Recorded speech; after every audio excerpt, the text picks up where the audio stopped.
Welcome to Horse Adventures, where imagination runs wild. Meet our playful friend Star the horse, who loves to gallop across fields and explore new places. Today, Star is setting off on a big adventure, and you're invited to come along. As Star trots through the meadow, colorful butterflies swirl around, filling the air with magic. Suddenly, Star discovers a sparkling river, where friendly frogs hop and splash, inviting Star to play. Suddenly, a cheerful squirrel scampers down a tree and waves its tiny paws. The frogs at the water's edge croak and splash, creating ripples that shimmer in the sunlight. Star takes a playful leap and splashes across, while the rabbit hops along the stones, and the squirrel swings across branches above. On the other side, a magical forest waits, glowing softly with the light of hundreds of fireflies.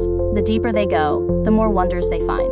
Mushrooms glow in the shadows, and gentle breezes carry the sweet scent of pine.